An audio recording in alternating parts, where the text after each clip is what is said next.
আর ঈশ্বর দত্ত মঙ্গল। আমি একটা কথা বলি বেশি তত্ত্ব, আমার কীর্তন শুনলে তত্ত্ব শুনতে হবে, তত্ত্বের বাইরে আমি যাব না। তত্ত্ব না পারিয়া করে কীর্তন শ্রবণ, বহু জন্মে মিলিবে না তার ব্রজের অঙ্গ। তত্ত্ব জানিয়া করে কীর্তন শ্রবণ, অবশ্যই মিলিবে তার নিত্য ব্রজ ধাম। জ্ঞান কর্মে যোগে ধর্মে না হয় কৃষ্ণবশ, কৃষ্ণবশ হেতু এক কৃষ্ণ প্রেম রস। কিছু বুঝলে মা? প্রেম ভক্তি ছাড়া ভগবান মিলিবে না। তাহলে বেলা যায়, যাবার সময় হয়ে গেছে। কোন দিন ডাক আসবে, কোন দিন আমাকে ওই সালেথিনাথ জায়গার মধ্যে রেখে দেবে। আমার হিসাবের খাতাকে আমাকে হিসাব রক্ষক হিসাব করেই বসে আছে। তুমি কি শাস্তি পাবে সেটা তোমার কর্মফলের উপর নির্ভর করবে। অতই সহজ নয়, তোমাকে ছেড়ে দেবে না। তুমি আজ কোটিপতি, কাল কি হবে ভিখারি। সেদিন ওই শ্মশানের চিতায় কবরস্থানে শুয়ে তাকে ডাকবে, প্রভু আমাকে একটু শেষে দিনে কৃপা করে পার করে দিও। উত্তর সত্রার্থ জবাব দিয়ে করে মা। দেখবে মানুষ যখন মারা যায়, এবার একটু সাউন্ড দেওয়া যাবে, হয়েছে না? হয়েছে? মানুষ যখন মারা যায়, লক্ষ্য করুন, মানুষ যখন মারা যায় তখন তার শেষকৃত্য করার আগেই তুলসী তলায় নামিয়ে দেখে। কথা বলো না বাবা, কথা বলো না, কথা বলো, শোনো না। কীর্তনটা সম্পূর্ণ কিন্তু দেহ তত্ত্ব।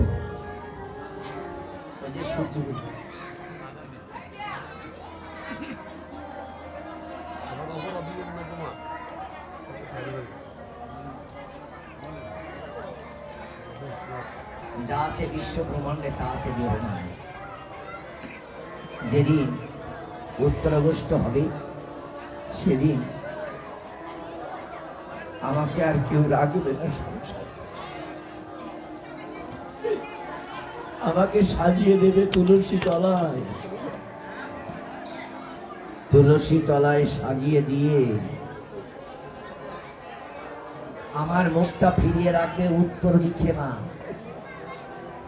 মরা মানুষটা ওই তুলসী তলায় নামালে দেখবে মুখটা ফিরিয়ে রাখে উত্তর দিকে। ওটাই জীবনের উত্তরাগস্ট। মা, যাবার সময় হয়ে গেছে। কোনদিন আমাকে হয়তো দেখতে না হতে পারে, এমনও তো হতে পারে না।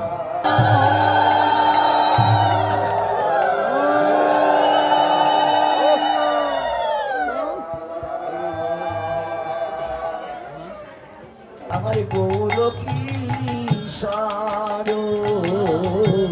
সুরধনী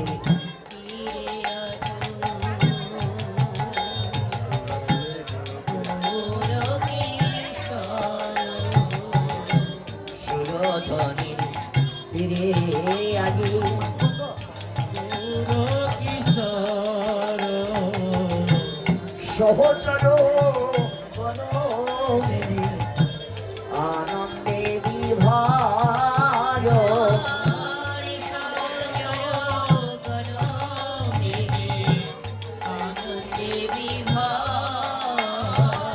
তাদের আনন্দ আর ধরে না গো।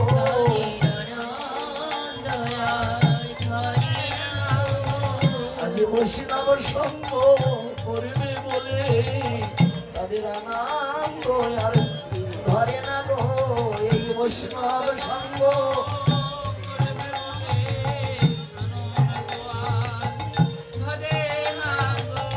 আমার বৈষ্ণব সঙ্গ করবে বলে তাদের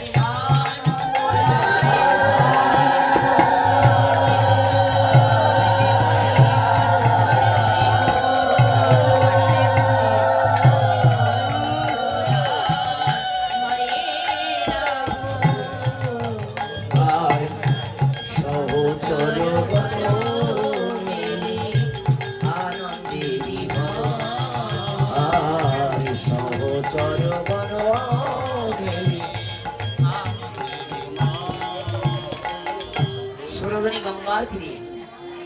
অপরূপ রূপের মানুষ,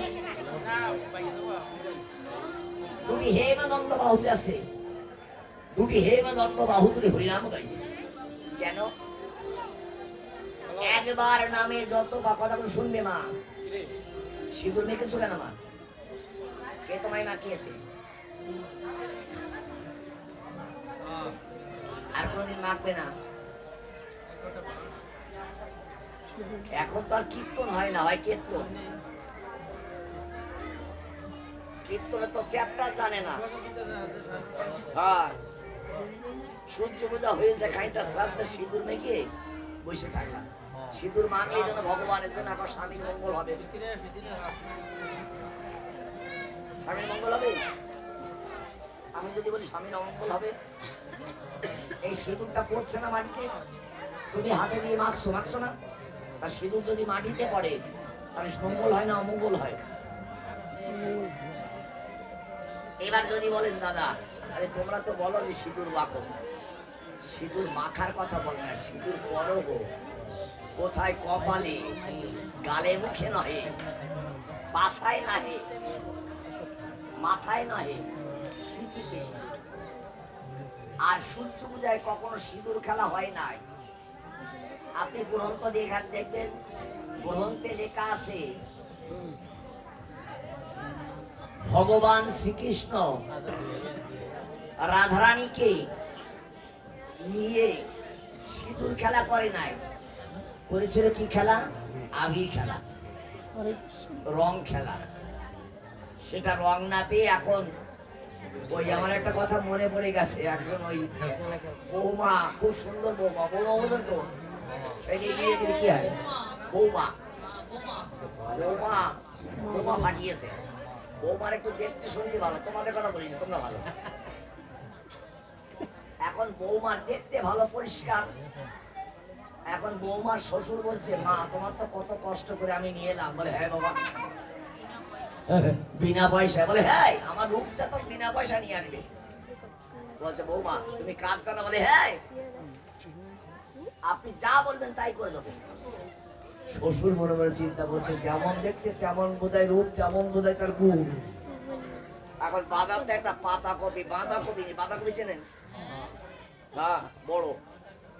এখন বৌমা কে ধরিয়ে দিয়েছে ওই পাতাকপি, যে বৌমা এই পাতাকপিটা রান্না করো, আর নতুন উঠেছে তো, খুব সুন্দর করে আমরা বসে, আমরা ছেলে আমরা একসঙ্গে বসে খাবো। এখন বৌমা ওই পাতাকপির একটা করে পাতা ছাড়ায়, কিন্তু কপি পাই না।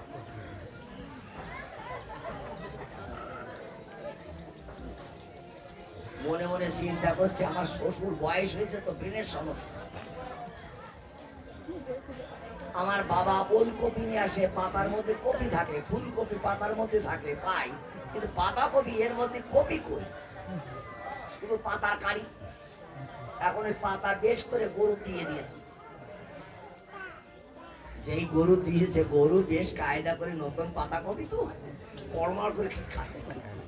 শ্বশুর বাড়ি এসে বলছে, ও বৌমা, বলে কি পাতাকপি গরু দিয়েছে কেন? বলছে বাবা আপনার ব্রেনের সমস্যা। বলে কেন? এই পাতাকপিতে কোনো কপি নাই। শ্বশুর আবার বলে, শ্বশুর তো একটু রসিকে মানুষ, বলে কেন? আমি যে টিপে টিপে টাইট দিকে নিয়ে এলাম, পরিষ্কার দিকে। রসিকে মানুষ তো, রসিকে আমার বৌমার সঙ্গে রস করছে, টিপে টিপে নিয়ে এসছে শ্বশুর। তো বলছে বৌমা আমার বই একটু রসিকে আছে। বলছে বাবা যতই টেপো না কেন, ওর মধ্যেই বলে ফাঁপা, কপি নাই। কপির কাজ শেষ। শ্বশুর যেমন বৌমা তেমন রসিক। এখন শ্বশুর বলছে, বাবা তোমার বাবা শেখাই নেই পাতা কপি? বলে কেন? আমার বাবা ওলকপি, ফুলকপি তার মধ্যে কপি থাকে, বিট কপি তার মধ্যে থাকে, এ তো সব পাতা।